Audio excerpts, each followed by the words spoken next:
Restez pas plantés là, c'est le podcast qui met en lumière l'ensemble des connaissances scientifiques qui ont été engrangées depuis l'histoire de l'humanité par celles et ceux qui observent et étudient le verre qui nous entoure. Réapprendre à connaître les plantes par le prisme des sciences.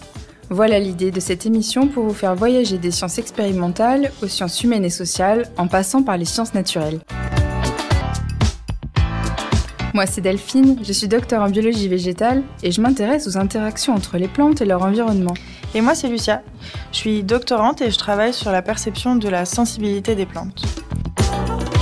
On en est venu à se questionner sur les relations plantes-humains. Ce que cela implique sur notre connaissance du monde végétal, mais aussi et surtout tout ce qu'il reste à découvrir de ces dernières.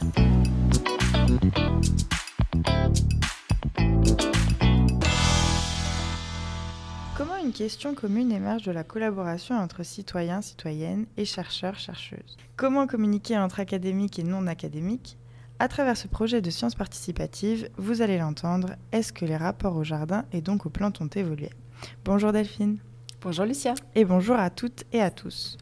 Aujourd'hui, nous allons donc parler sciences participatives, c'est-à-dire de collaboration entre les citoyens et chercheurs pour appréhender une question scientifique en lien avec les jardins. Pour cela, nous recevons un petit collectif composé d'habitants du village de Marigny, situé dans les Deux-Sèvres, donc c'est en région Nouvelle-Aquitaine, et de chercheurs et chercheuses, et d'une médiatrice pour faire le lien dans cette aventure. On se réjouit de vous recevoir aujourd'hui, tous et toutes. Pourquoi? Dans un premier temps, parce que c'est la première fois que nous sommes aussi nombreux et nombreuses au micro de Restez pas plantés là. C'est vrai. Et c'est enthousiasmant pour nous et c'est un petit challenge de pouvoir partager des points de vue différents et d'en discuter ensemble. Et aussi, c'est vraiment parce que nous sommes curieuses de comprendre les atouts et les limites d'un processus de sciences participatives qu'on ne connaît pas forcément très bien, d'autant plus que ça a impliqué l'étude des jardins privés et de notre relation à eux, et donc par extension aux plantes. Oui. Claire Ribreau, bonjour. Vous travaillez à la coopérative L'Atelier des Jours à Venir qui promeut la médiation, l'enseignement scientifique et la coopération entre le monde de la recherche et les citoyens. Vous avez joué le rôle de médiatrice dans ce projet qui a pour titre « Nos jardins dans tous les sens » et qui fait partie du programme Nouveau commanditaire sciences. Alors pour commencer, est-ce que vous pourriez nous expliquer en quoi consiste ce programme et ce qui a fait la particularité du projet Nos jardins dans tous les sens? Bonjour, merci beaucoup de nous accueillir dans cette émission. Alors, le programme Nouveau commanditaire sciences est un programme que notre coopérative a créé en 2012 sur invitation de la Fondation de France et ainsi que du philosophe Bruno Latour. En fait, l'idée de ce programme est issue d'un programme similaire dans le domaine artistique qui, lui, est mis en œuvre depuis une trentaine d'années et qui donne la possibilité à des groupes de citoyens de commanditer une œuvre d'art auprès d'un artiste en s'appuyant sur un médiateur. Et donc, dans le programme Nouveau commanditaire en sciences, le principe est le même. L'idée est de permettre à des collectifs de citoyens, donc par exemple un collectif d'habitants, comme c'est le cas dans le projet qui nous intéresse aujourd'hui, donc de permettre à ce collectif de solliciter une recherche sur une question qui leur importe. L'idée, c'est de dire que les chercheurs ne sont pas les seuls à se poser des questions, que des questions de citoyens peuvent être aussi légitimes et pertinentes tant pour les citoyens que pour les chercheurs. Et donc, ces citoyens, par l'intermédiaire d'un médiateur ou d'une médiatrice, peuvent interpeller des chercheurs sur la question qui les intéresse. Et donc, ce sont aujourd'hui une dizaine de projets qui ont eu lieu dans le cadre de ce programme. Je ne vais pas les décrire tous aujourd'hui, mais en tout cas, ce qui est important, c'est qu'on a une grande marge de liberté, de manœuvre sur la mise en œuvre de ces projets de recherche participative. Et donc, chaque projet est vraiment singulier en fonction de quel est le collectif porteur de la question, quel est le domaine scientifique mobilisé pour répondre à la question, qui sont les chercheurs. Et donc chaque projet se déroule. C'est vraiment une rencontre. Enfin, voilà, j'espère que c'est ce qu'on va voir aujourd'hui. Et c'est des projets qui se déroulent sur des durées longues. Et peut-être que la première particularité du projet de Marigny, c'est que je pense que c'est le projet le plus long aujourd'hui. Ça fait une dizaine d'années que moi j'ai rencontré les habitants de Marigny. C'est un projet qui a connu beaucoup de rebondissements, au cours duquel on a mobilisé plusieurs chercheurs. Donc Mathilde et Étienne étant les derniers arrivés il y a 3-4 ans maintenant. Mais le noyau d'habitants qui portent le projet est là depuis 10 ans. Donc ça crée aussi un lien à la recherche qui a le temps d'évoluer, de mûrir, de s'approfondir, et une appropriation de la question qui aussi qui se fait sur toute cette durée. Et du coup, la particularité de ce projet-là, c'est quoi? C'est justement le temps, la durée, où il y a d'autres particularités qui le différencient un peu des autres projets? Peut-être pour aller un petit peu plus loin sur cette durée, sur l'implication qu'ont pu avoir les habitants, par exemple, ce qu'on a proposé il y a quelques années, justement, en prenant la mesure de cette implication, c'est que les habitants les habitants commanditaires, donc les personnes qui se sont impliquées dans la recherche, se reconnaissent dans le terme d'habitants-chercheurs. Alors en clin d'œil au terme d'enseignants-chercheurs, mais qui a vraiment cette double identité. Alors c'est pas, encore une fois, il s'agit pas de dire ils sont chercheurs professionnels, mais il y a une posture qui est différente des autres habitants finalement. Donc ils sont aussi maintenant entre deux mondes. Alors par rapport à plein d'autres projets de recherche participative, les chercheurs viennent sur le territoire des habitants. C'est pas les habitants qui vont se déplacer, ou ça va pas être uniquement des interactions en ligne. Et donc quelque part, c'est aussi les chercheurs qui viennent participer à la vie des habitants. C'est pas seulement les habitants qui participent à la vie des chercheurs, ou à la recherche en tout cas. Donc ça, c'est un autre point. Mais ça, c'est un point où il y a un vrai échange. On va justement laisser la parole à ces commanditaires là, Céline Faure et Eric Bouet. Bonjour. Bonjour. Bonjour. Bienvenue, vous êtes les commanditaires justement de ce projet et vous êtes tous les trois avec Estelle Barbeau, qui ne peut pas être avec nous aujourd'hui. On peut dire les trois irréductibles, parmi les 10 au départ, de ce que j'ai compris, qui avaient été à l'origine du questionnement de recherche qu'on découvre aujourd'hui. Est-ce que vous pouvez nous expliquer ce qui vous a motivé à vous investir dans ce projet et puis ce qui vous a fait tenir sur une durée aussi longue dans les jardins dans tous les sens? Peut-être Céline? Oui, alors le premier, enfin les premiers points, c'est surtout le plaisir en fait. Contrairement à d'autres projets, nous, ce qui nous convient, c'est qu'on a toujours passé des très bons moments et on y prend du plaisir à se nourrir de ces rencontres, de ces partages, de ces réflexions. Et en fait, à chaque fois, ces rencontres nous ont apporté des nouveaux éléments, de nouvelles pistes de réflexion. Et c'est ce qui nous a permis aujourd'hui d'aboutir à cette recherche.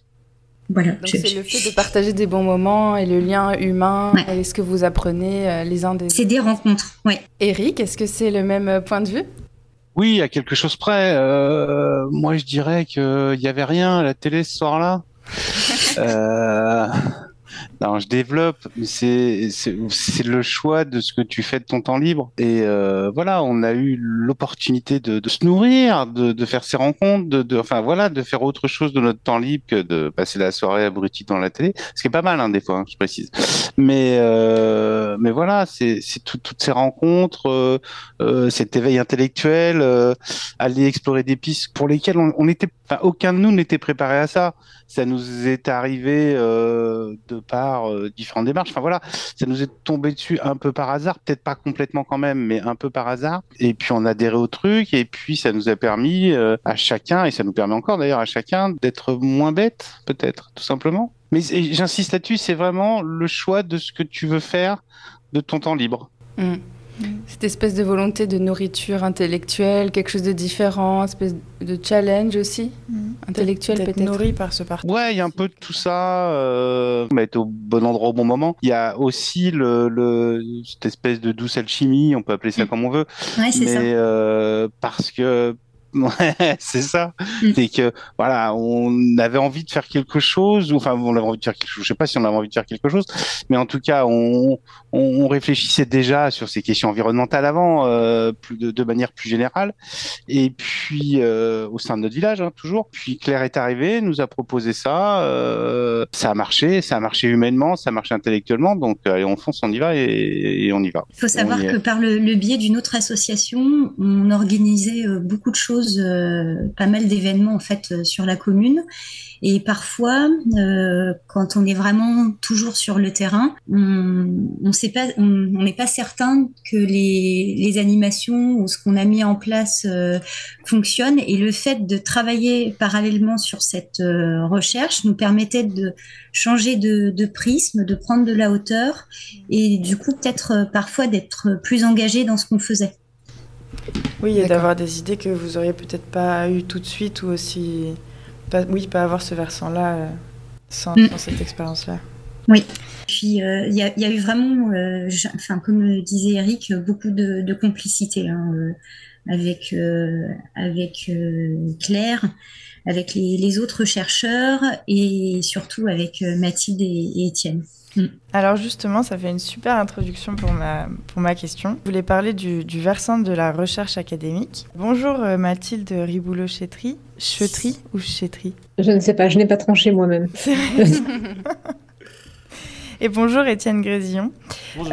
Vous êtes tous les deux enseignants-chercheurs en géographie. Donc pour toi, Étienne, c'est au laboratoire dynamique sociale et recomposition des espaces, rattaché à l'université Paris-Cité. Mais on s'est déjà vu parce que tu as fait un épisode avec nous. Et pour vous, Mathilde, vous êtes rattachée à Paris 1 Panthéon-Sorbonne. Alors j'avais une question pour vous, c'est qu'est-ce qui vous a incité à répondre à cette sollicitation des commanditaires et comment vous avez construit la problématique de recherche avec eux? Donc bonjour à toutes et à tous, j'appartiens effectivement à l'université Paris 1 et au LADIS également, qui est aussi mon laboratoire de recherche.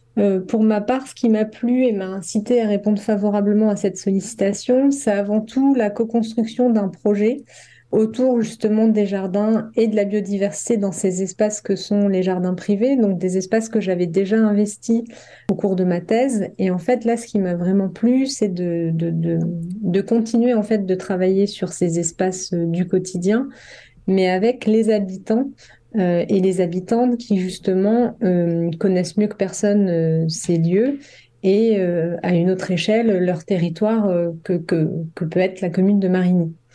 Et pour moi, c'est une rencontre qui s'est vraiment consolidée au cours des dernières années entre nous toutes et tous, c'est-à-dire entre trois types d'acteurs vraiment différents. Les représentants donc d'un territoire avec Estelle, Céline, Eric, et Claire qui avait vraiment un rôle en tant que médiatrice scientifique, et puis Étienne et moi qui provenions du milieu académique. Et en fait, après, il y a des liens qui se sont créés, qui se sont tissés plutôt facilement, je trouve, justement, pour mener ensemble, en fait, en mettant en commun. Moi, c'est vraiment ça qui m'a plu, c'est la mise en commun de nos différentes connaissances, de nos différentes compétences, nos différents savoirs, pour justement créer ensemble une recherche qui avait du sens pour nous toutes et tous. Donc c'était vraiment une construction commune, un échange et chacun a apporté sa pierre à l'édifice. J'espère. Je ne sais pas, Étienne, toi, comment tu as perçu les choses, mais oui. Bonjour. Moi, j'ai apprécié ce projet parce que je trouve que, comme le dit Mathilde si bien, c'est qu'on est déjà sur des espaces privés et sur les questions de la préservation de la biodiversité. On est sur un angle aveugle, ou en tout cas, la thèse de Mathilde a ouvert un champ qui est intéressant sur la question en fait, des pratiques dans les jardins privés, parce qu'aujourd'hui, finalement, sur les questions de préservation, on n'a pas trop de mal à avoir en fait, l'écoute des gestionnaires des territoires, donc dans les espaces publics. Mais dans le privé, c'est plus problématique. Et souvent, ici, dans le privé, ce qui pose problème, c'est plus des questions de langage ou de pratiques qui puissent être en fait, véhiculées, qui puissent être entendues, qui puissent avoir une certaine sensibilisation en fait, des habitants sur ces questions de préservation. Et donc là, dans ce projet, ce qui était bien, c'est qu'ici, c'était un projet qui était incarné ici par les habitants. Et j'aime bien cette question de l'incarnation, et c'est ça que j'aime en fait dans ce projet, c'est qu'ici, on est face à un projet qui est incarné avec une problématique ici ou des questionnements qui sont ici locales, qui sont territoriales, qui sont liés en fait à des pratiques quotidiennes, qui ne sont pas liées en fait à des concepts ou à des grandes notions scientifiques. Ici, on est vraiment sur des questions, voilà, qu'est-ce que je fais aujourd'hui, qu'est-ce que je peux faire dans mon jardin, quels sont les enjeux dans ma région autour des questions de préservation. Donc ici, on a des questions qui viennent du territoire et on est sur une recherche qui est partagée. Et j'aime bien ce terme partagé aussi, c'est vraiment un partage entre chercheurs et habitants. Et ce partage, pour qu'il y ait un partage, il faut qu'il y ait des liens qui se mettent en place. Et pour mettre en place ces liens, ici, Claire nous a beaucoup aidés, mais en tout cas, en fait, ici, ça met du temps. Parce qu'il faut que chacun se connaisse, il faut que chacun se comprenne. Et ici, il y a des distances qui peuvent se créer sur des questions de langage, sur des questions de notions scientifiques. Donc ici, en fait, au quotidien, ici, en discutant, c'est pas quotidiennement qu'on se voit, mais en tout cas qu'on a pu se voir, c'était des laps de temps assez longs pour pouvoir échanger, mais pas simplement des aspects académiques, mais des aspects aussi intimes pour aller plus loin, pour se comprendre. Donc ici, on est vraiment dans une une recherche incarnée, comme je disais tout à l'heure, en fait, avec les habitants et qui se construit en fait au fur et à mesure en fait des questionnements ici qui émergent du territoire. Moi, je retiens quand même que sans lien humain, sans quelque chose qui se construit entre les humains, mais il ne se passe pas grand-chose après. En tout cas, là, c'est sûr que ça revient souvent, cette notion de partage et de construction ensemble. Est-ce que, du coup, la problématique de recherche, elle a été formulée, Mathilde? Est-ce qu'il y a quelle est la phrase, voilà, la problématique scientifique? Alors, la problématique scientifique, ça s'est fait, on est là aussi sur le temps long, mais on s'est fait rattraper aussi par une réalité qui a été le Covid. Donc, en fait, la problématique de recherche, initialement, elle a été construite, co-construite avec les commanditaires, bien sûr. On était plutôt initialement sur une question, quelle nature au pluriel à Marigny pour demain? En se focalisant sur deux espaces, les jardins privés et les chambeaux, qui sont une spécificité de ce territoire. Euh, donc, initialement, on était... Les chambeaux, c'est quoi? C'est une spécialité de chez nous, ouais. C'est une spécialité, enfin c'est une spécialité, je sais pas, c'est le terme hein, qui doit être dérivé du patois local, mais le chambeau, c'est un jardin potager non attenant à l'habitation. C'est-à-dire, vous habitez je sais pas, dans un village, peu importe où vous habitez, et vous avez votre potager qui est à 500 mètres, 2 kilomètres, mais sur une terre plus fertile. Voilà, quand vous habitez rue des Chambeaux, elle existe hein, dans certains villages chez nous, c'est que la terre est bonne. D'accord, merci. Ça peut également s'expliquer par la densité du bâti de ces centres-bourgs, justement, où il n'y a pas forcément d'espace à cultiver attenant directement aux maisons individuelles. Donc, initialement, on était parti sur cette question, et puis on était censé, donc on était déjà allé passer 2-3 jours sur le terrain en immersion totale, où on avait été hébergé chez Eric, d'ailleurs. Voilà, et on avait passé 2-3 jours toutes et tous ensemble et on était censé y retourner le week-end du 14 mars 2020. On devait partir le vendredi soir, il me semble. Et le jeudi soir, on a appris en fait que le confinement pointait le bout de son nez. Donc ce terrain tombait à l'eau. Mais il nous en a fallu beaucoup plus pour nous décourager. Donc, on a quand même souhaité poursuivre cette recherche, mais on a été contraints, oui, on a été contraintes, on peut dire ça comme ça, contraintes et contraints, de la réorienter collectivement. Donc, en fait, on a fait une visio durant ce week-end-là pour se dire, bon, ben voilà, le terrain tombe à l'eau, qu'est-ce qu'on peut faire? Parce que c'est quand même aussi un contexte assez particulier et assez inédit. Est-ce qu'on ne pourrait pas profiter de cette occasion pour justement réfléchir ensemble en fait à une autre question de recherche? Et donc dans ce contexte de confinement, il y a eu une évolution de cette question de recherche par rapport aux contraintes vécues à ce moment-là de confinement.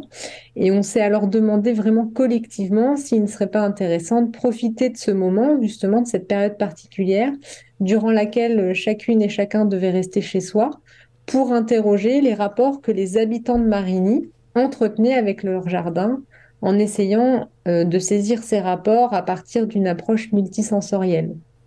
Et ce qui a été justement plutôt alors rigolo, je ne sais pas si c'est comme ça qu'ils l'ont vécu, mais que nous, étant bloqués chez nous en région parisienne pour Étienne et moi, tout du moins, en fait, c'est vraiment Céline, Eric et Estelle qui ont pris en main en fait la récolte des données et qui se sont organisés, bien sûr avec l'aide de Claire et Étienne et moi un peu euh, à distance, mais qui se sont organisés en fait localement via des groupes WhatsApp, notamment d'habitants de ce territoire de Marigny, pour, euh, pour en fait motiver les habitants à participer à différentes activités, on y reviendra, mais qui avaient été réfléchies conjointement. Donc en fait, c'est vraiment à ce moment-là, enfin voilà, cette période de confinement a permis à Céline, Eric et Estelle de s'approprier la façon de récolter les données. Ça, voilà, ça c'est plutôt, enfin en tout cas, c'était assez novateur de mon côté. D'accord. Et bien justement, Alors donc finalement, il y a eu des moments où ce sont plutôt Céline, Eric et Estelle qui ont été plus moteurs, motrices, et d'autres fois où ça a été plus des échanges, j'imagine. Donc vous êtes mis d'accord sur la mise en place d'une méthodologie de travail autour de la perception des jardins par les sens, vous l'avez dit. Et donc elle n'était pas prévue effectivement à l'origine. Bon, il y a eu cette épidémie-là. Et Céline et Eric, pouvez-vous nous dire en quoi consiste cette méthodologie exactement et peut-être aussi nous donner des exemples de protocoles que vous avez mis en place et donc diffusés, de ce que j'ai compris, auprès des habitants de votre village de Marigny. Céline, peut-être pour commencer ? Alors, dans un premier temps, on a ce qui était très sympathique et rigolo, comme le disait Mathilde.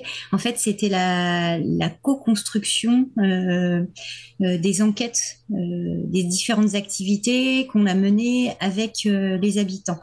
On s'est rapproché de nos cercles d'amis, de connaissances, etc., pour pouvoir ensuite proposer ces activités. Et donc, chacun, on s'est attribué des médias pour pouvoir récolter les données et ensuite les faire remonter à Mathilde et Étienne. Ce qui est assez rigolo parce que on n'a pas tous le même niveau de connaissance en termes de médias. Hein. Moi, je suis un boulet de ce côté-là. Sinon, la partie qui était vraiment très sympa, c'était justement toute la réflexion qu'on a eue pour mener ces activités. Donc là, on parlait de co-construction. Moi, je l'ai vraiment senti et vécu à travers ça. On se questionnait beaucoup. Je pense qu'ils ont fait aussi des efforts pour ne pas comment dire, biaiser la recherche et essayer à chaque fois aussi que les choses viennent de nous tous, qu'on participe tous et qu'ils n'utilisent pas forcément des activités ou des choses qui ont été mises en place pour d'autres projets de recherche qu'ils avaient fait eux-mêmes auparavant. Et du coup, on a passé vraiment des très bons moments. Sinon, forcément, j'ai harcelé les gens autour de moi pour avoir les réponses pendant plusieurs semaines. Certains ne me parlent plus. Merci. Vous pouvez nous donner des exemples de ce que vous leur demandiez ? On leur a demandé d'avoir des activités autour des différents sens dans leur jardin, dans le coin de leur coin préféré. Et donc, il y avait autour du toucher, de l'odorat, de l'ouïe. Et c'est vrai que c'était des moments très agréables, aussi bien pour ceux qui ont participé que pour nous qui avons diffusé. On était heureux de recevoir toutes ces informations. Dans quel sens ?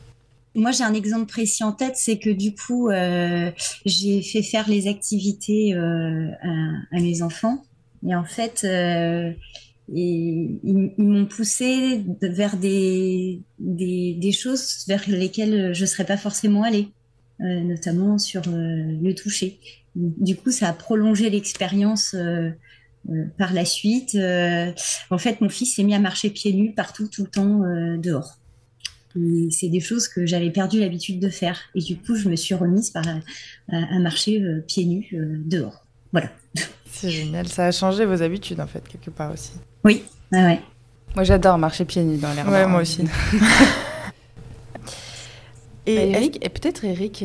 Oui, justement, j'avais posé la question à Eric. aussi, Non, mais je partage 90% de ce que dit Céline. J'aime pas marcher pieds nus dehors, sinon les pieds sensibles. Non, mais sérieusement, oui, voilà, il y a effectivement, nous sommes appuyés au départ sur le réseau qu'on avait dans le village, puisque nous étions des acteurs identifiés, comment dire, autour de toutes ces questions environnementales. Et puis effectivement, à la fin, quand on regarde le panel des répondants, il y a une partie évidemment des gens du village, mais aussi une partie de nos relations, nos relations, de notre cercle privé, pardon, c'est c'est plus adéquat, partie de notre cercle privé que l'on a harcelé entre guillemets ou que l'on a sollicité tout du moins. Après voilà, sur les découvertes de sensations, etc., je pense que Céline a parfaitement répondu à la question.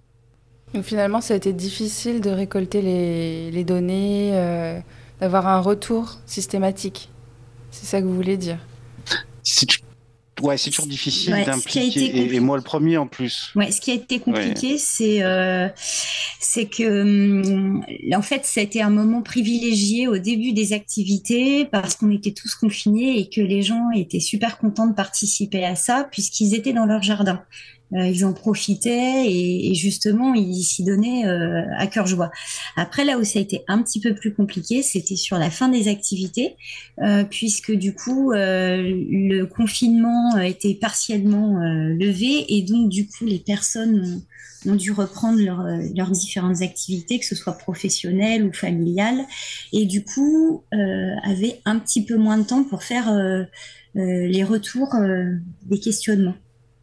Malgré tout, ils ont quand même continué à participer.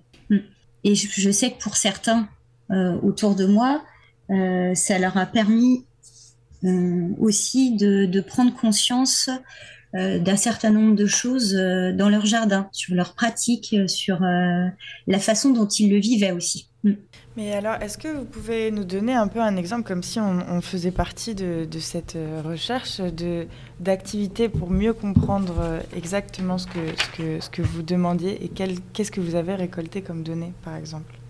Alors, on leur a demandé un exemple de s'installer dans leur endroit préféré, de fermer les yeux et de nous décrire ce qu'ils entendaient. Donc, il y avait un quadrillage qui était proposé et sur ce quadrillage, donc qui représentait un petit peu l'espace autour d'eux, plus ou moins proche, à droite, à gauche, derrière, devant, de répertorier les différents sons qu'ils entendaient, savoir s'ils pouvaient les reconnaître ou non, si c'était une sensation agréable ou non. Il y a eu ça, notamment. On faisait beaucoup appel également par le biais de ces sensations, aux souvenirs, au vécu. Et vous, Eric, est-ce que vous pouvez nous donner un exemple d'activité ou de protocole autre, peut-être sur un autre sens alors? Oui, il y avait le toucher, il y avait l'odorat. Et puis tout simplement, peut-être celui-ci que je vais prendre à la fin, c'est le visuel, c'est-à-dire qu'il fallait au départ, il fallait choisir un coin dans son jardin qu'on aimait bien ou qui était entre guillemets notre coin préféré, quelque chose autour de cette idée-là, et ça nécessitait à chacun pour chacun de faire le tour de son jardin et de réfléchir finalement à l'endroit qui était celui qui nous correspondait peut-être le plus. Et on avait, comment dirais-je, en fonction des choix de chacun, il fallait choisir. C'est-à-dire qu'à un moment donné, il fallait commencer par se poser la question de choisir cet endroit, celui qui finalement te correspondait peut-être le mieux. Et peut-être juste pour compléter, là sur la vue, l'idée c'était de demander aux habitants à la fois de prendre 3 images et d'associer à ces images des mots. La première question, par exemple, c'était pouvez-vous présenter cet endroit en 5 mots? Et ce type de question, je pense, traduit assez bien la co-construction, dans le sens où tous les échanges entre chercheurs et habitants ont consisté à trouver une formulation qui, du point de vue des habitants, était juste par rapport à eux, leur expérience du jardin. Donc, comment aller chercher ce ressenti, ce vécu dans le jardin, et du point de vue des chercheurs, quand même arriver à collecter des données dont on pourrait faire quelque chose a posteriori, qui pourrait être analysable. Parce que les chercheurs, eux, ont déjà l'expérience de l'analyse de corpus de données, donc ont déjà une idée de quelles sont les données qui seront exploitables ou non, ce que les habitants n'avaient pas forcément. Donc en fait, la formulation des questions, c'est ça qui a aussi demandé beaucoup de travail, d'arriver à concilier ces 2 perspectives. Je me rappelle qu'on a eu aussi, par exemple, un débat sur est-ce qu'on va parler du coin préféré du jardin, ou un endroit préféré, ou un lieu préféré, ou un espace préféré. L'endroit préféré, mais oui, je pense que c'est... Parce que ça n'a pas la même signification pour nous tous, en fait. et que obligatoirement les habitants, enfin les personnes qui étaient enquêtées, n'auraient pas la même perception. Du coup, à chaque fois, il fallait vraiment qu'on se mette d'accord sur des termes, et ça, c'était vraiment hyper sympa. Parce que moi, je pouvais y voir un certain nombre de choses sur certains termes, et pour Étienne, Claire et Mathilde, c'était différent. Donc, il fallait vraiment qu'on construise ensemble. Hein. C'est exactement ça. Je pense qu'il y avait aussi voilà, le terme préféré, par exemple, traduit la dimension affective ou émotionnelle qui a été apportée par les habitants par leur vécu. Il y avait aussi justement ce que évoquait tout à l'heure Céline, l'idée de faire appel aux souvenirs. Et donc, en fait, dans les questions, il y avait, je pense, une idée de saisir un lien au jardin qui passe à la fois par les sens, mais aussi par qu'est-ce qu'on aime, qu'est-ce qu'on n'aime pas, qu'est-ce qu'on apprécie, justement, qu'est-ce qui nous touche, etc. Justement, oui. J'imagine qu'il doit y avoir de très nombreuses données et j'aimerais justement savoir où est-ce que vous en êtes de leur exploitation, Étienne et Mathilde, parce que ça, c'est votre rôle aussi là-dedans. Et est-ce qu'on peut déjà en tirer des informations pertinentes et inattendues ou inattendues ? Il y avait, je voulais préciser qu'effectivement, en termes de méthodologie, il y avait quand même une méthodologie qui était assez rigoureuse pour chacune de ces 5 activités, qui ressortent peut-être pas là dans la discussion qu'on a, mais ça a vraiment été des longues discussions pour que les protocoles soient assez rigoureux et tiennent la route aussi scientifiquement par rapport à nous, un travail bibliographique qu'on a fait au cours de nos recherches antérieures avec Étienne. Donc il fallait, enfin voilà, il y a eu une question, il y a eu éventuellement des hypothèses à vérifier. Enfin, il y a quand même un cadre scientifique qui est lié à cette recherche. Et de ce fait, on l'a dit, et je rejoins tout à fait ce que Claire vient d'énoncer, ces données, elles sont effectivement nombreuses et variées. Et selon moi, justement, la diversité des supports associés à chaque activité, ça, on ne l'a pas trop mentionné jusqu'ici, mais en fait, chaque semaine, il y avait une activité différente basée sur un sens différent. Donc la vue, le toucher, l'odorat, l'ouïe, et la 5e semaine qui était une semaine plus enveloppante, plus globale, on va dire, où justement c'était les 5 sens qui étaient mobilisables, on va dire, par les enquêtés. Et en fait, à chaque activité, chaque semaine, on avait souhaité diversifier les supports associés à chaque activité pour la restitution. Donc, on travaille notamment, en plus du texte, avec des photos, des cartes sonores, des vidéos, etc. Donc en fait, selon moi, cette diversité des supports associés à chaque activité, chaque semaine, rend très intéressant ce matériau qui est assez riche, mais en complexifie aussi beaucoup l'analyse, parce que justement, beaucoup de matériaux très divers.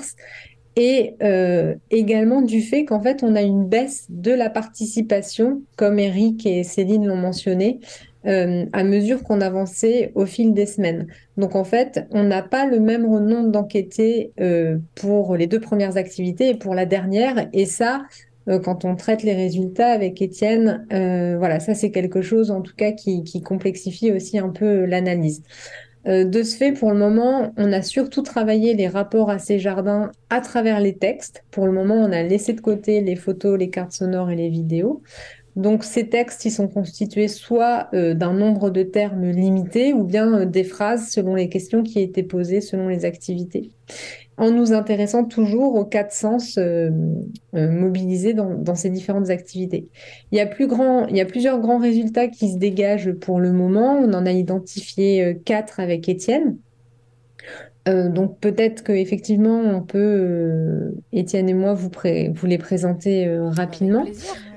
Donc, un premier ensemble de résultats, quand on demande en fait aux enquêtés pourquoi ils ont choisi tel espace comme endroit préféré dans leur jardin, leur réponse, elle montre que ces endroits préférés s'expliquent par une diversité animale et végétale. C'est-à-dire qu'en fait, les habitants justifient pourquoi ils aiment ces endroits en mentionnant les animaux et les végétaux. Par contre, la biodiversité en elle-même, elle n'est pas mentionnée en tant que telle. C'est-à-dire que vous n'allez pas avoir une habitante ou un habitant qui explique j'aime ce coin-là parce qu'il y a beaucoup de biodiversité. Pas du tout. Mais par contre, il justifie cette appréciation de cet espace-là en évoquant une diversité et une richesse spécifiques pour justifier leur choix, en fait. Donc, nous, ce qu'on voit, c'est que cette biodiversité, même si elle n'est pas mentionnée en tant que telle, on voit qu'en fait, elle participe de l'appréciation des jardins. Parmi la faune, ce sont les oiseaux qui ressortent le plus, par exemple. Et concernant la végétation, les plantes, elles sont davantage décrites par leurs attributs, moins par l'espèce. Ouais, donc sur cette question en fait de ce qui est apprécié visuellement en fait dans le jardin, ce qui est regardé en fait, c'est ça qui nous intéressait, c'est voir en fait ce qui était observé dans ces coins, dans ces lieux, dans ces espaces préférés. On voit qu'il y a donc en tant que scientifique, on est intéressé par en fait les termes qui sont utilisés et qui renvoient en fait ici à des termes qui ne sont pas forcément des termes scientifiques. On n'est pas dans une taxonomie ici avec notre nom d'espèce, le genre, etc. Ici, on est sur des appellations qui vont avoir des regroupements qui vont être intéressants. Donc, on a des regroupements, les termes oiseaux, ça c'est le regroupement qui est le plus gros dans l'appréciation. Donc ici, c'est vraiment... oiseau, c'est un terme qui est beaucoup utilisé et qui est le terme qui a été le plus utilisé en fait ici pour envoyer au jardin. Et puis après, c'est des termes comme arbre. Donc voilà, l'arbre ici encore un terme qui est générique et qui renvoie à une espèce particulière, mais l'arbre en soi, c'est quelque chose qui est important dans le jardin et qui est apprécié. Et après, il y a les insectes, le terme insecte aussi, qui est encore un gros regroupement d'êtres humains, d'êtres vivants, et qui en fait, qui ici sont les termes qui sont les plus utilisés. Et puis après, en fait, nous, on a quand même regardé, vu qu'il y avait d'abord les gros regroupements, on a essayé de regrouper tous les termes pour voir quelles étaient les grandes familles en fait, de vivants qui étaient évoqués. Et ce qu'on voit, c'est que c'est quand même d'abord, étrangement, sur la question de la vue, ce qui ressort le plus, c'est finalement les animaux. Donc ça, c'est les animaux, c'est le regroupement le plus important dans la vue, dans ce qui est apprécié dans le jardin. Puis ensuite, c'est les végétaux. Donc il y a encore les animaux sont perçus avant. Donc en fait, toujours, ça renvoie à la bibliographie ici, à la plante blindness. Ah ouais, donc la cécité végétale, on voit qu'en fait, il y a bien ici, en fait, c'est pas une ignorance, mais il n'empêche que c'est l'animal qui est ici le plus convoqué, ce qui est étonnant, parce que même quand vous regardez un jardin, c'est d'abord le végétal qu'on voit. Et ensuite, dans les catégories qui sont initiées, on a des termes qui sortent, qui sont un peu plus précis en fait que arbre, que oiseau. On va avoir rosier, par exemple. Rosier, c'est le végétal qui est le plus nommé. Donc ici, ça renvoie à l'esthétique, à la beauté de la fleur, etc. Et puis après, dans les animaux, l'animal qui vient le plus, c'est l'abeille. Ce qui n'est pas très étonnant aussi, d'une certaine manière. Ouais. Dans le jardin, on l'entend. Dans le jardin, c'est actif. Et puis en plus, il y a quand même aujourd'hui une grosse sensibilisation sur la question des pollinisateurs. Donc voilà, on semblerait qu'il y ait quand même il y a une attention en fait à l'abeille qui est en fait ici l'abeille ça va être aussi ça va renvoyer au bourdon, ça va renvoyer à tout un tas d'autres espèces. Mais bon, l'abeille c'est un terme qui est utilisé souvent pour envoyer à l'animal. Puis après, c'est des termes génériques comme légumes, comme potager. Donc ici, c'est des regroupements de plantes et qui sont à vocation alimentaire. Et puis, on va voir poulailler, amphibien. Amphibien étonnant, c'est un terme quand même qui est finalement. Après, il y a des termes qui arrivent, des termes plus scientifiques, mais qui ici sont vraiment... qui arrivent 1, 2 ou 3 fois, mais qui sont assez rares finalement à la marge. Donc là, aussi, finalement, dans l'appréciation du jardin, on est plus dans des grosses catégories. Ce qui n'est pas...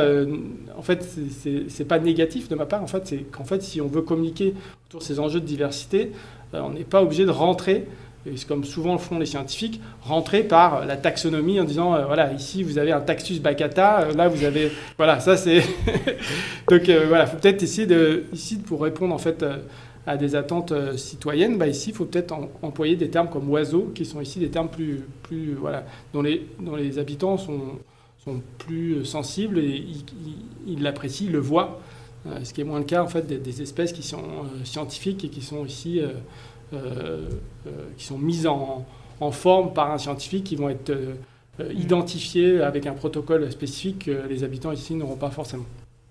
Alors du coup, il y a deux questions qui me viennent, je peux te couper. La première, c'est est-ce que vous aviez précisé dans les activités une attente de termes, justement ou est-ce que c'était libre, les réponses étaient libres? Et deuxièmement, est-ce que vous avez pu faire un lien entre les personnes qui sont déjà un peu sensibles à la nature, qui s'intéressent aux plantes ou aux animaux par leur nom latin, justement? Est-ce que ceux qui sont plutôt naturalistes et ceux qui ne le sont pas du tout? Est-ce que vous avez pu faire un lien entre ce type de personnes et c'est les mots qui en sont sortis. Le lien, en fait, ici, c'est pas un lien, c'est pas une corrélation statistique. Hein. Donc, ce qui est sûr, c'est qu'en connaissant, parce que, bon, avec Mathilde, et puis vu la relation qu'on avait ici avec Eric, Céline et tous les habitants, on a quand même, on connaissait un petit peu les habitants et on peut savoir, en fait, parfois, quand on regarde les réponses, on arrive à deviner qui a répondu à ces questions-là. Mais ce qui est sûr, c'est dans les habitants, il y avait des profils très différents. Et ça, c'est aussi la valeur en fait de ce travail, c'est que venant des habitants, je pense qu'on a réussi à toucher des personnes qui en fait n'auraient jamais répondu à des sollicitations de scientifiques. Et ça, c'est le gros intérêt de ce type de travaux, c'est qu'ici, en fait, vu que la question elle émerge des habitants, ben, on a pu en fait toucher des habitants et en particulier des couches de population qu'on a moins souvent en fait sur les questions de nature ou de biodiversité, c'est les employés. Il y a pas mal d'employés ici qu'on a dans les CSP qui sont en fait des populations qui sont souvent moins identifiées ou moins en tout cas travaillées scientifiquement. Donc là, ce qui est intéressant avec ces réponses, c'est qu'en fait on arrive à accéder en fait à des personnes qu'on n'aurait jamais eues en fait dans des entretiens classiques académiques avec des questions de scientifiques qui sont souvent très très conceptuelles et qui s'éloignent en fait ici des habitants. Oui, en fait, il faut vraiment faire un pas. Mais ça, je l'ai un peu étudié dans un autre sujet, mais en fait, le nomos, le fait d'utiliser des langages qui sont communs, c'est quelque chose en fait, toutes les disciplines se rapprochent de ça et c'est quand même super important et on le voit de plus en plus. Je trouve. Utiliser des mots communs qui parlent à tout le monde, tu veux dire que les scientifiques fassent un pas et que dans cette direction-là, que tout le monde en fait s'accorde à ça, on tend de plus en plus vers ça en fait. Ok. En fait, c'est la force aussi de ce travail, c'est que on s'est éloigné en fait des canevas scientifiques et on a essayé vraiment d'être au plus proche, comme je disais, d'incarner plus proche des habitants. Donc on est souvent resté assez libre en fait dans les mots qui étaient utilisés, dans les phrases, etc. Du coup, c'est intéressant. Oui. On avait quand même précisé un nombre de mots à ne pas dépasser, c'est-à-dire qu'en fait, dans les consignes, c'était quand même assez cadré, encore une fois. Par exemple, pour la première activité qui était focalisée sur la vue, on leur demandait, Claire disait tout à l'heure de prendre des images, effectivement, on leur a demandé de se positionner dans l'endroit préféré, mais également de le prendre en photo à différents points de vue, c'est-à-dire on leur demandait d'avancer de 5 mètres et on leur a demandé de prendre 3 photos comme ça à différents points de vue. Et il y avait une question qui était toujours associée à cette prise de photo, notamment à partir de cette photographie, pouvez-vous nous dire en une ou deux phrases ce qui est important dans cet endroit pour vous et pourquoi, par exemple. Donc en fait là, le cadre, c'était une ou deux phrases maximum. Pour d'autres activités, on leur a demandé par exemple 5 mots-clés. Donc voilà, ça c'était quand même un minimum cadré de façon à ce que justement le matériau analysé soit le même pour tous les participants à ces différentes activités selon les différentes questions. Moi, je voulais juste rebondir par rapport justement à ce premier ensemble de résultats. Comme je le disais tout à l'heure, on en a dégagé 4, mais par rapport à la recherche que j'avais fait précédemment, sur 600 jardins. Moi, j'ai été très étonnée que ce soit justement la catégorie des animaux qui ressortent avant la catégorie des végétaux. Et moi, quelque chose que j'aimerais bien qu'on approfondisse avec Étienne, c'est est-ce que justement cette observation particulière à l'égard de la faune ne s'explique-t-elle pas en fait par cette période particulière de confinement où en fait ces personnes avaient la chance de disposer d'un espace végétal extérieur privé. Et donc, voilà, ça, c'était devenu leur quotidien.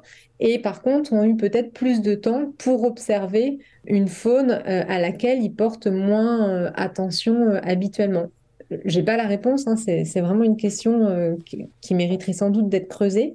En tout cas, moi, j'avais été surprise par ce résultat au moment où on avait analysé ce premier jeu de réponse avec Étienne, de voir que la faune prédominait sur le végétal, ce qui était totalement à l'inverse de ce que j'avais pu constater quelques années avant. J'ai une question pour Eric et Céline.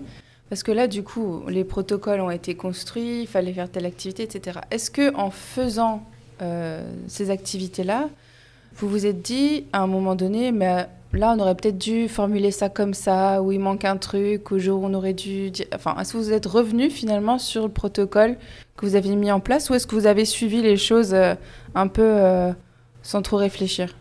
On a eu un avantage, je dirais, c'est que on avait déjà fait une première activité, mais bien précédemment, où on avait construit un questionnaire qu'on devait diffuser aux habitants et on s'est complètement planté parce qu'il y avait beaucoup trop de questions, c'est très complexe ce qu'on demandait.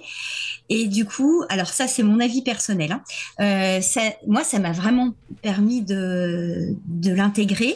Et du coup, quand on a co-construit avec Étienne et Mathilde ces activités, ce protocole, à chaque fois j'avais en tête de me dire, bon, est-ce que ça sera accessible? Est-ce que ça sera aussi un moment je dirais, agréable, une activité à laquelle ils auront envie de participer pour qu'on puisse avoir des données qui soient, enfin des informations qui soient exploitables derrière.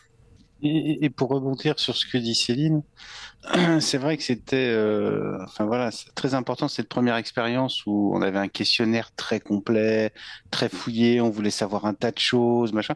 Résultat des courses, on a perdu tout le monde parce qu'il faut être aussi, et je l'utilise aujourd'hui au quotidien, ce truc dans mes activités professionnelles, c'est qu'il faut mettre en perspective la capacité, pas dire la capacité intellectuelle parce que c'est pas vrai, ça veut pas dire que les autres sont des crétins, mais la capacité à emmagasiner d'informations sur un sujet que tu ne connais pas.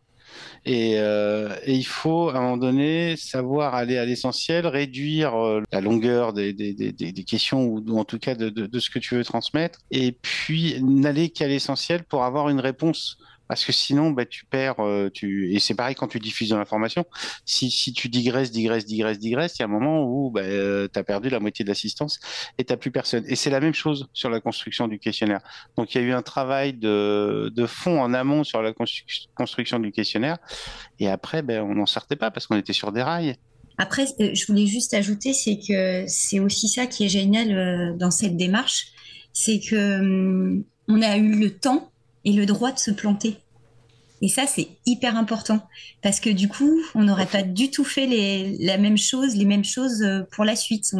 Forcément, ça nous a nourris, ça nous a apporté énormément de choses. Et si on n'avait pas eu ce temps-là de réflexion disponible, on n'aurait pas du tout adhéré ou participé de la même manière. Et ça, c'est hyper important. C'était une chance, en fait, hein, cette épidémie. Ah oui, ouais, vraiment.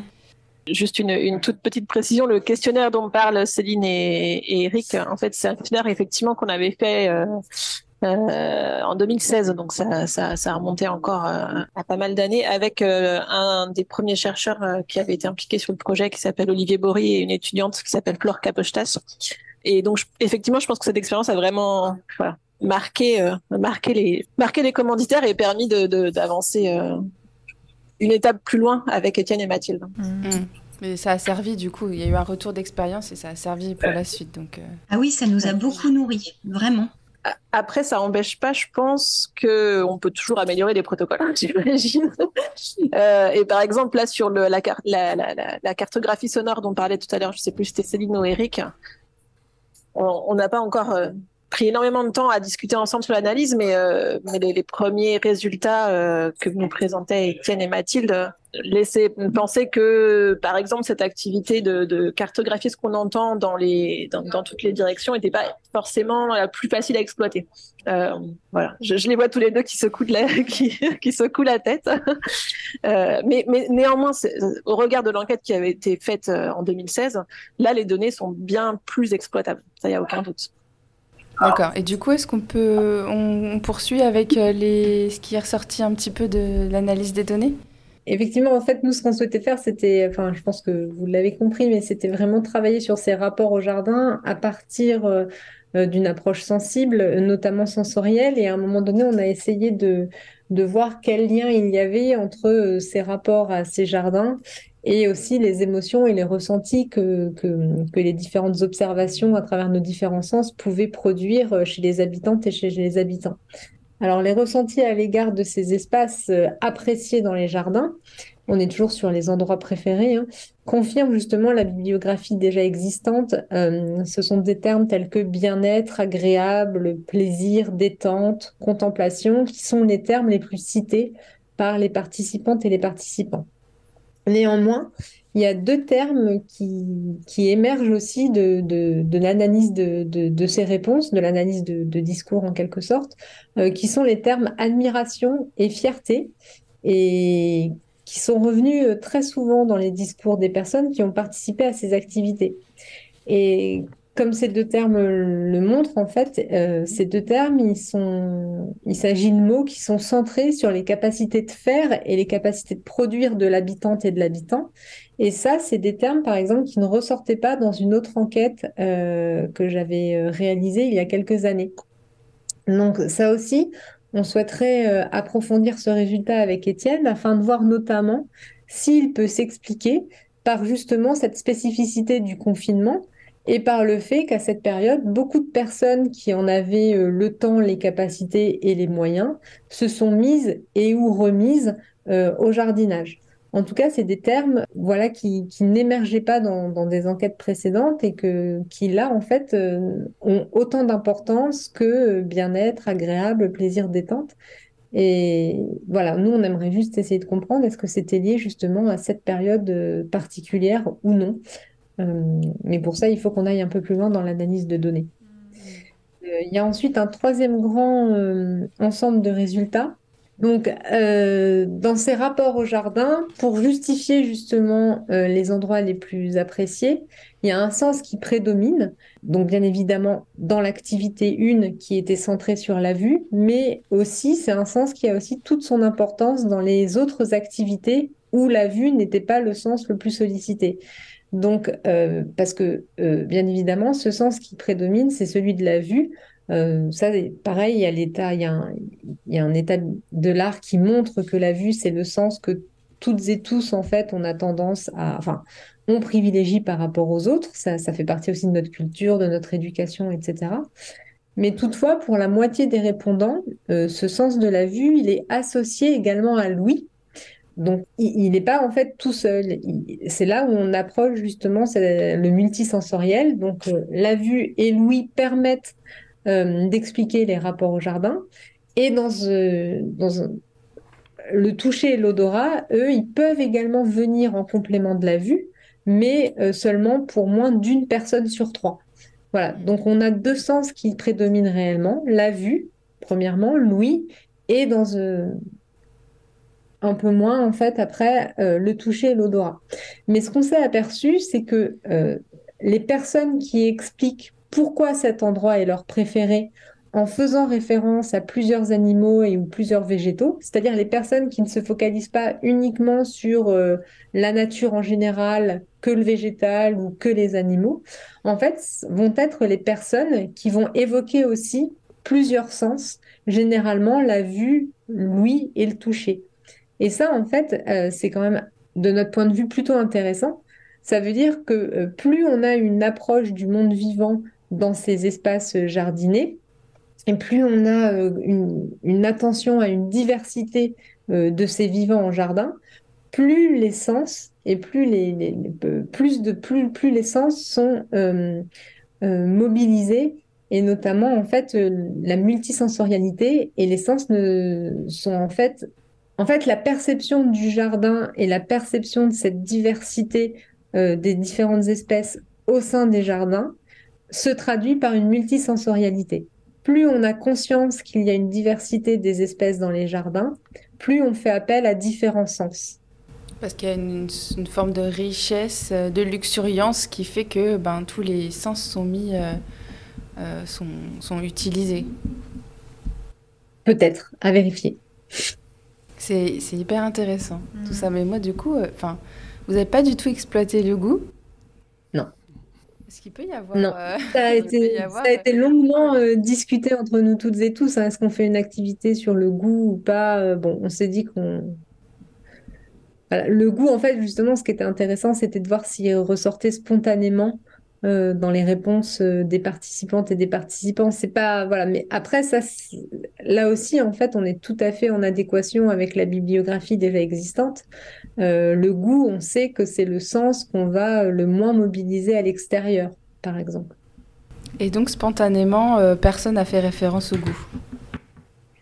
Il me semble que le goût ressort une ou deux fois Avec l'odorat. sur... Excuse-moi, Étienne? Avec l'odorat, je disais. Avec l'odorat, on a des mentions du goût. Ce qui est Ouais. logique. Et Mais c'est vraiment marginal. on l'a pas dit, mais combien il y a d'habitants vous avez En gros, c'est vrai que il y a eu 39, en fait, pour la première activité, il y a eu 39 personnes ou regroupements de personnes, parce que parfois il y a 2 personnes qui répondent. Donc sur la vue. Ensuite, c'est descendu à 17 pour la deuxième activité qui était le son. Ensuite, c'est remonté au toucher à 22, à l'odorat 17, et puis enfin 6 pour la dernière activité qui a été activité. Et là, 6, en fait, là on était en période de déconfinement, Ouais. donc c'est ce Ah qui a oui. pu expliquer. C'est Après, ce que- l'activité était aussi une activité, il fallait faire une vidéo, qui était peut-être un petit peu plus complexe, donc peut-être ça a joué aussi dans le fait qu'il y ait moins de personnes qui ont répondu. Ensuite, en fait, ce qui est intéressant aussi, c'est on a fait une analyse aussi sur tout le corpus.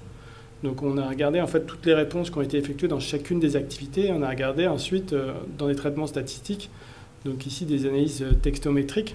On a regardé s'il y avait des champs lexicaux en fait qui sortaient, qui étaient propres en fait à des sens, ou s'il y avait des sens qui eux n'avaient pas de champs lexicaux qui leur étaient propres. Donc, Et là, textométrie, c'est analyse textométrie. des textes. Voilà, C'est l'analyse ça. des textes, c'est l'analyse en fait ici des regroupements de mots. C'est pas à l'échelle d'un seul mot, donc c'est pas la lexicographie, mais ici c'est la textométrie. Et ici, il s'agit de mesurer en fait des mots qui vont ensemble et de regarder si derrière chaque sens il y a des phrases qui sont particulières et qui vont en fait construire un champ particulier de mots et d'idées en fait, parce que derrière une phrase il y a des idées. Et ce qui est intéressant, c'est que la première analyse, elle montre très bien en fait qu'il y a 3 grands champs lexicaux. Il y en a un qui correspond à la vue et qui est vraiment prolifique et qui fait même en fait qui tire la donnée assez fortement. Ça veut dire qu'il est il est dominant et il a un champ qui lui est propre avec des descriptions, des mots qui sont associés, qui sont importants et qui viennent en fait être particuliers, qui offrent une certaine particularité pour ce sens. Et ensuite il y a un regroupement de sens, il y a l'odorat et l'audition qui sont ensemble et qui construisent ici d'autres champs lexicaux. Donc c'est étonnant parce que odorat, Ensemble, ça veut dire quoi?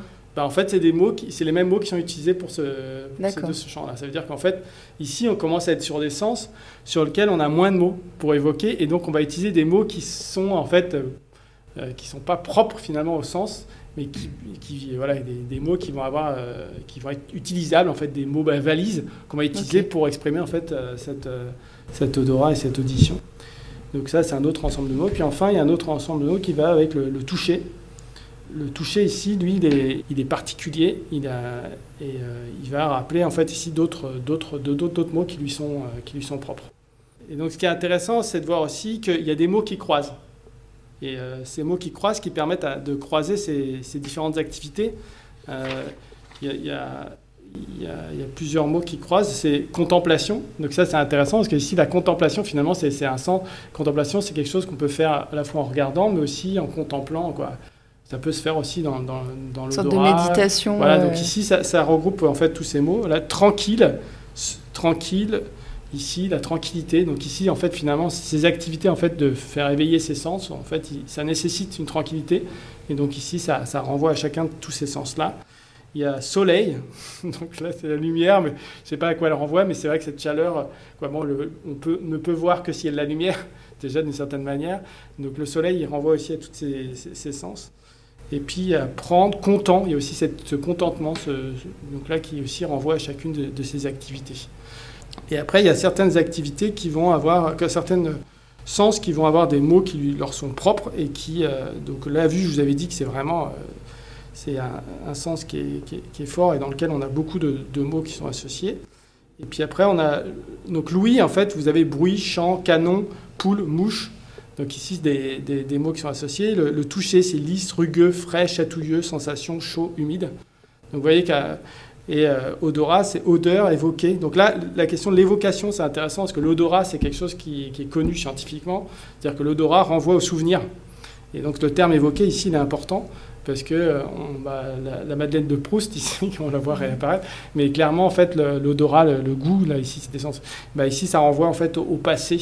Donc, il y a des sens qui renvoient beaucoup plus, en fait, au passé que d'autres. Et la vue, par exemple, c'est un sens qui est plutôt dans le présent, qui était très dans le présent, alors que l'odorat, ça, c'est un sens qui va aller chercher, même le toucher aussi, on le voit aussi, le toucher aussi, c'est des sens qui vont renvoyer au passé et à des expériences passées. Et l'odorat, par exemple, c'est quoi comme type de terme ? L'odorat, c'est odeur, évoquer, herbe, bois, coupé, mousse, fleurs. Voilà, fleurs, voilà, on voit. Les mousses, je pense, ça va être l'odeur de l'humidité, je ne sais pas. Voilà, des mots qui sont apparaissent. Donc après, vous voyez que cette analyse textométrique, là, je la donne un peu de manière brutale, mais il y aurait beaucoup de choses à faire, en fait, autour de ça, pour aller plus loin et pour aller, en fait, chercher, en fait, qui, en fait, à chaque fois, quel est l'auteur de ces mots-là. Quel est son profil, mais aussi de voir un peu qu'est-ce qui fait sens par rapport à la bibliographie, Donc là, il y a un beau travail à faire, à mon avis, par la suite. Bon, en tout cas, il y a pas mal de choses qui ressortent, là. C'est vraiment hyper intéressant, tout ça. Et puis tout ce qu'il reste à faire et toutes les possibilités de conclusion qu'il peut y avoir, c'est vraiment super intéressant. Puis il y a plein d'autres questions qui ressortent, effectivement. Alors, j'imagine qu'avec cette expérience de sciences participatives, il y a eu des différences de point de vue entre Céline, Eric, Estelle, et puis Mathilde, Étienne, Claire aussi. Comment cela a été géré ? Quelle force ou faiblesse ça a apporté à chacun, chacune et au projet ?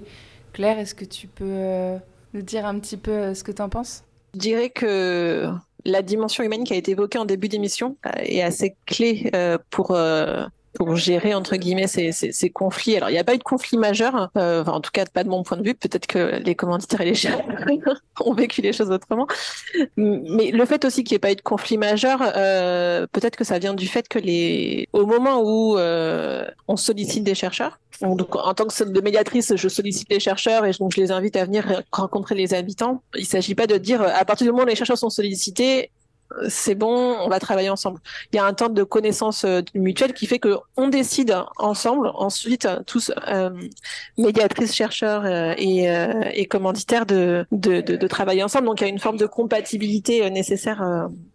Et c'est effectivement arrivé que je sollicite une personne et que en fait on se rend compte que après une première rencontre le collectif avait pas envie de continuer ensemble. Donc cette compatibilité, elle est garante de la capacité à dialoguer justement pour dépasser d'éventuels conflits ou désaccords ou des intérêts qui sont divergents ou des incompréhensions. Le fait de passer du temps ensemble aussi, ce qui a été évoqué par chacun, qui permet à la fois de prendre du plaisir à être ensemble et donc d'avoir envie de dépasser les incompréhensions, mais aussi de bien se connaître de bien se comprendre, de bien se connaître. C'est fait que ça facilite aussi le fait d'arriver à des compromis. Et donc le temps reste quand même quelque chose de clé par rapport à ça, parce qu'il y a eu des sujets sur lesquels effectivement on a passé beaucoup de temps à s'accorder sur les mots, sur de quoi il fallait parler, sur pourquoi est-ce que les chercheurs proposaient telle formulation et les habitants n'y adhéraient pas forcément. Quand les chercheurs sont venus aussi à Marigny en immersion sur 2 ou 3 jours, ça fait qu'il y a une expérience de l'espace et des lieux qui devient commune et qu'il y a moins de choses finalement à expliquer, donc ça fait aussi moins de malentendus possibles. Ça fait qu'il y a des références communes sensibles qui se sont construites à travers ce vécu commun. Et donc je pense que tout ça crée des conditions favorables pour que les éventuels désaccords qui sortent puissent être réglés le plus facilement possible. Mais après, je pense que c'est intéressant parce que il ne s'agit pas de dire il ne faut pas de désaccords. Il y a eu des désaccords et je pense que c'est aussi ce qui a généré des déplacements de part et d'autre. Donc il y a un moment, effectivement, les commanditaires vont comprendre pourquoi est-ce que certains mots sont utilisés plus que d'autres et donc accepter que les formulations soient changées. Étienne tout à l'heure évoquait le fait que on s'est écarté des méthodologies habituelles. Donc, on a fait aussi des compromis. Enfin, ça peut être vu comme un compromis ou une expérimentation, le fait de sortir de sa zone de confort. Donc, c'est ça qui est intéressant et je pense que c'est ça qui est aussi stimulant, c'est que en tant que collectif, on n'a pas l'impression d'être dans des chemins déjà parcourus. Et donc, les désaccords sont aussi importants à cet égard-là. Et c'est aussi des moteurs, j'ai l'impression. Non, mais moi, je vois qu'il n'y avait pas de désaccord d'une manière parce qu'en fait, je pense qu'on est allé au-delà des postures en fait professionnelles.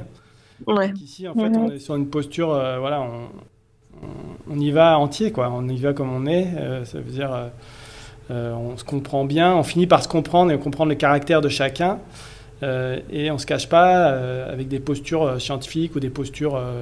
Donc ça fait qu'au final, par exemple, les enfants qui parfois nous gênent quand on avance, il s'agit d'avancer ou d'avoir du temps pour le projet, chacun sait qu'il y en a un tel qui a des enfants qui sont petits et donc c'est normal que ça avance pas.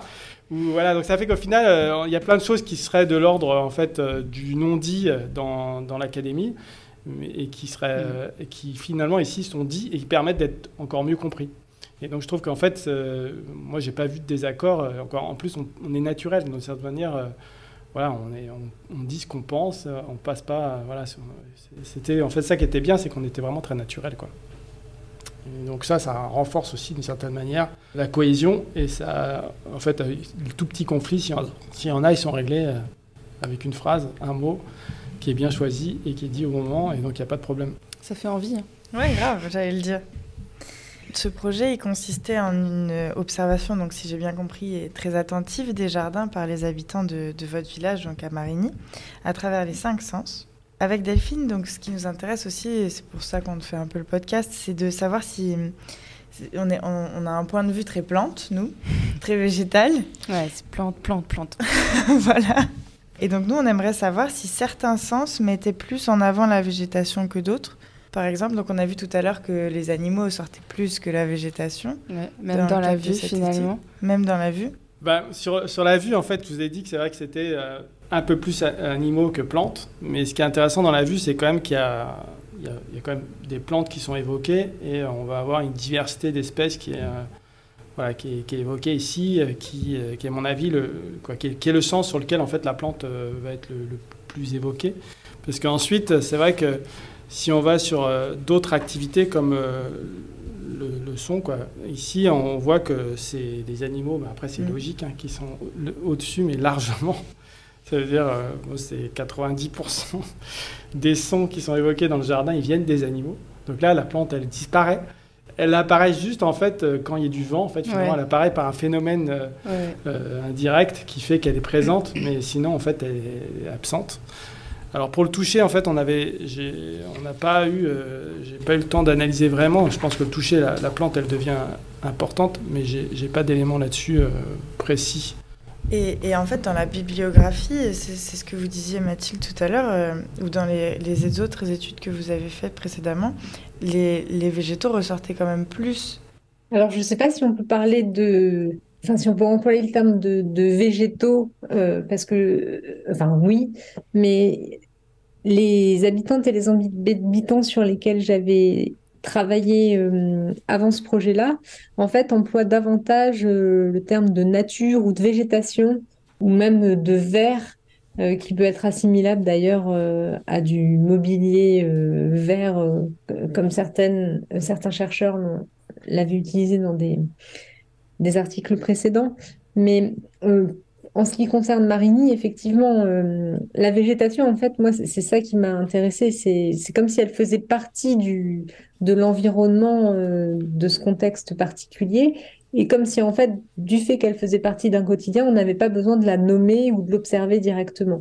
Par contre, c'est certain que sur les plantes, de ce que les activités, ce qu'elles montrent, les résultats des activités montrent qu'effectivement, l'odorat, la vue, l'odorat et dans une moindre mesure le toucher, parce que ça reste quand même un sens qui est moins mobilisé, sont les 3 sens qui vont être davantage utilisés, mobilisés et pour justement, quand on souhaite percevoir réellement, porter une attention spécifique à cette végétation et aux plantes et à certaines plantes en particulier. Mais on n'avait volontairement pas focalisé l'étude sur la végétation. En fait, on a cherché à travailler. Alors, c'était un prétexte effectivement sur les rapports au jardin pour voir ce que les habitantes et les habitants eux-mêmes, en fait, mettaient le plus en avant. En tout cas, moi, je m'attendais pas à ce résultat-là. Parce que c'est vrai, quand on parle jardin, je pense que la plupart des gens pensent végétaux, plantes quand même, dans un jardin. Mais c'est vrai que finalement, y a pas que ça. Alors du coup, Céline et Eric, pendant vos observations, est-ce que vous avez été surpris parfois par une perception que vous n'imaginiez pas pour telle ou telle activité? Est-ce qu'il y a des choses qui vous ont semblait un peu surprenante? Non, non, parce qu'on est vachement ouvert, donc rien ne nous surprend. Moi, j'étais assez Ouais, on est non, émerveillée, en fait. Mais ouais. parce que du coup, il y a des choses qui pouvaient ressortir auxquelles moi, j'aurais pas pensé du tout. Et c'est ça qui est chouette dans cette expérience. Ouais, non, mais en règle générale, c'est que ça fait quand même quelques années comme vous avez pu le voir, là, qu'on travaille sur ces différents sujets et que finalement, ça nous a pas mal ouvert l'esprit et que ouais, il y a peut-être plus, enfin, on est peut-être plus Vous vraiment êtes déjà surpris. blasé, quoi. Et enfin, ouais. Non, on n'est pas blasé, c'est pas ça. Non, non, parce que c'est ouais, c'est ce que disait Céline, parce qu'on arrive à s'émerveiller, et ça, c'est hyper important. Mais en fait, non, non, par surprise, c'est-à-dire désappointé, etc. Non, non, on l'est plus parce enfin voilà, on est ouvert. Par contre, on arrive encore à s'émerveiller, ouais, je vous confirme. L'émerveillement, c'est un peu une surprise, hein. C'est un peu enfin, ça peut être une surprise. Ouais, ouais, ouais. Après, ça dépend. C'est toujours pareil. Alors ça, on va repartir sur la sémantique. Bref. On retourne On va 5 ans en revenir. arrière. 2 heures de débat sur chaque C'est ça. mot. Non, non. Alors moi, ma question, elle tourne un peu aussi là-dedans. Bon, je parle pas d'émerveillement ni de surprise, mais est-ce que vous trouvez que ces observations, elles ont modifié vos relations au jardin? Oui, alors personnellement, ça a eu un impact. Je suis beaucoup plus ouverte, j'accueille beaucoup plus les choses et surtout, je profite des moments, de ces temps et de ces expériences que je peux vivre, quel que soit ce qu'on va pouvoir faire. Ça va être pratiquer une activité dans la nature, participer à une sensibilisation autour des oiseaux, mais aussi passer un moment, aller récolter mes patates dans mon jardin. Enfin voilà, je prends plaisir à participer pleinement, en pleine conscience à ces activités. Et de bien écouter, de prendre le temps, de savoir où je suis, ce qu'il y a autour. Tiens, c'est plaisant, il y a telle chose. Et alors, là où c'est hyper intéressant, parce que je ne pensais pas que ça allait avoir un impact, c'est sur mon entourage, plus ou moins lointain. Mais de ce fait, j'ai expliqué un petit peu tout ce que j'avais pu faire à mon entourage, amis, famille. Et je me rends compte que du coup, ça a aussi eu un impact sur les pratiques, la façon de vivre ces choses au jardin ou profiter de la nature pour ces personnes dans mon entourage. Parce que du coup, ils me font des retours sur ces expériences. D'accord. Donc en fait, vous avez communiqué cet entrain. C'est ça, c'est la fameuse tache d'huile. Ouais. C'est-à-dire que c'est pas quantifiable en plus, hein, parce que je pense qu'ils en parlent après autour d'eux.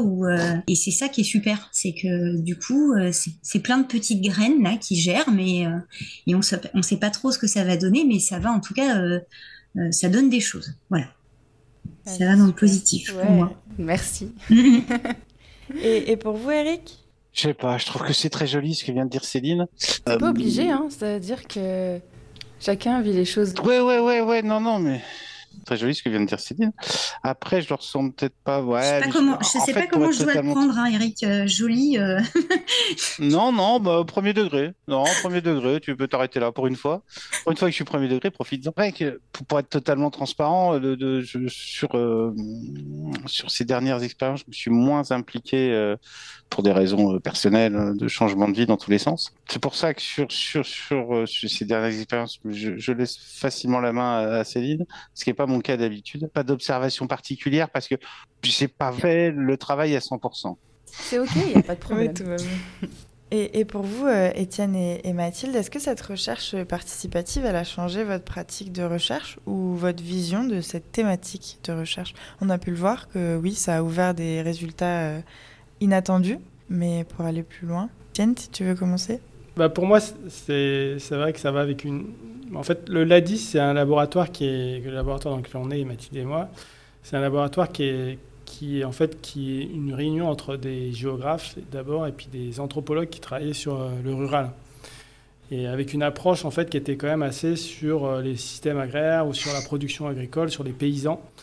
Et je trouve qu'en fait ce projet, l'intérêt c'est qu'il nous a fait travailler en fait ici, et ce qui m'a plu, c'est que on est sorti de l'agriculture, on est rentré par une entrée jardin, une entrée que j'appréciais auparavant, mais qui, en fait, ce petit objet de jardin qui, aujourd'hui, devient un objet central, en fait, cette centralité, elle vient petit à petit du fait du confinement, mais du fait de beaucoup de choses qui se sont passées depuis une trentaine d'années, avec même 50 ans, on peut le dire, mais depuis qu'on se rend compte finalement de la finalité du monde et en fait du fait que la nature n'est pas aussi résiliente qu'on le pense. En tout cas, les activités anthropiques qu'on a actuellement ont des effets qui sont indéniables sur cette nature, cette végétation. Le jardin est un objet qui est intéressant et qui permet en fait ici de relier en fait tout un tas de choses qui sont à la fois globales et local, quand on passe du global au local. Et donc là, ici, on a des relations qui sont possibles, en fait.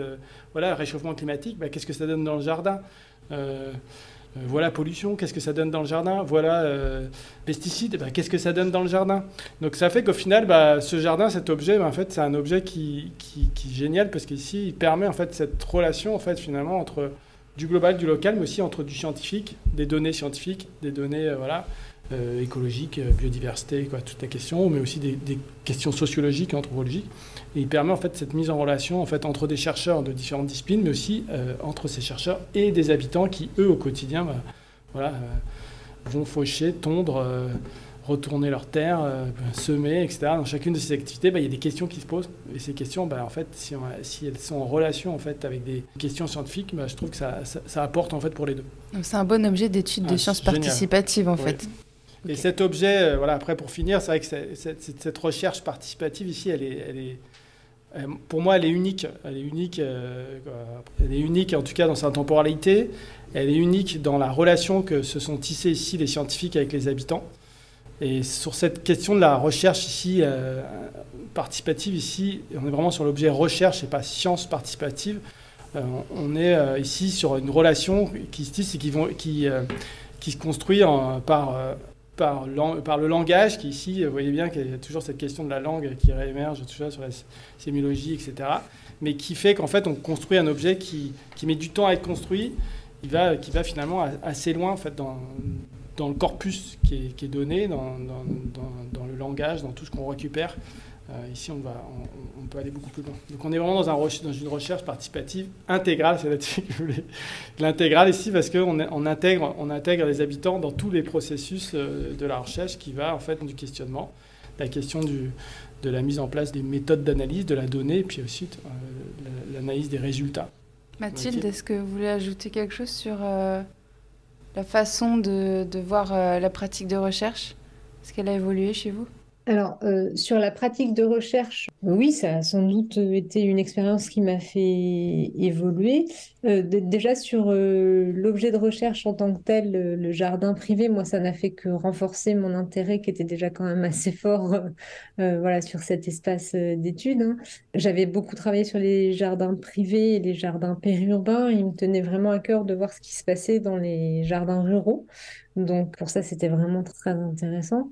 Après, sans être à ce niveau-là de co-construction de recherche participative, pas à ce niveau aussi fort, moi j'ai toujours essayé d'inclure, mais ça rejoint ce que dit Étienne, notamment sur notre façon de faire de la recherche, notamment au LADIS en fait. J'ai toujours essayé d'inclure les habitantes et les habitants dans mes travaux en tant qu'acteurs de terrain, qu'acteurs de territoire, et justement ensuite, par exemple, à leur restituer les principaux résultats des recherches qui avaient été menées sur leur territoire. Mais ce niveau de co-construction, en fait, ce qui a été nouveau pour moi, c'est véritablement les phases de co-construction de la problématique, de la mise en place de la méthode et de la récolte des données avec des habitantes et des habitants.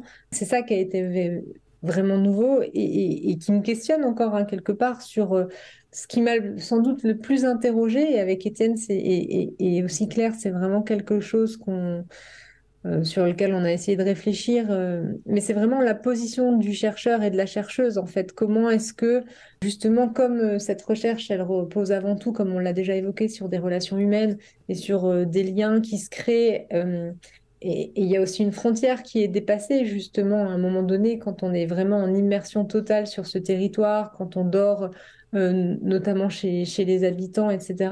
Comment est-ce qu'on fait pour rester chercheuse et chercheur et pour rester à sa place de chercheuse et chercheur? Moi, ça, j'ai pas encore la solution ni les réponses à toutes ces questions-là.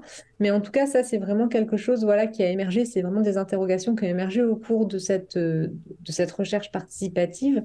Et ce que j'ai aussi beaucoup apprécié, et ce qui a constitué aussi une expérience assez enrichissante de mon point de vue, c'est tous les moments de réflexion sur les résultats, justement, conjointement avec les commanditaires. Parce que, justement, des personnes qui connaissent mieux que quiconque, en fait, leur territoire et leur propre jardin, et de voir aussi que parfois l'interprétation des résultats que nous, on peut avoir en tant que chercheuses et chercheurs, mais ce ne serait pas forcément comme ça que les commanditaires et que les habitantes et les habitants interpréteraient eux-mêmes ces résultats-là. Ça, c'est aussi quelque chose qui m'a interrogée et que j'ai trouvé assez enrichissant. Merci beaucoup Mathilde. On arrive à la fin la fin de cet épisode. Vous l'avez vu, la science participative, c'est une entreprise challengeante, complexe, mais extrêmement riche. Et moi, je retiens vraiment beaucoup l'aspect humain que vous avez fait ressortir. Et franchement, on a envie de faire partie du groupe. Oui. C'est communicatif. À tous les niveaux, elle offre une expérience unique avec justement cette étendue d'angle de vue, de motivation, de questionnement, tous différents et complémentaires. Et il est intéressant d'envisager ce format d'études pour aborder des questions environnementales et en particulier sur les sciences du végétal. J'en dément pas. Ouvrant ainsi les perspectives à d'autres envergures que celles qui sont académiques plus classiques. Eh ben, merci beaucoup Claire, Céline, Eric, Estelle, même si elle n'est pas là, et Étienne et Mathilde d'avoir été avec nous aujourd'hui et de nous faire partager votre expérience d'observation des jardins à travers vos sens. On espère que vous avez passé un bon moment. Je vous donne rendez-vous pour le prochain épisode. Et en attendant, restez pas plantés là.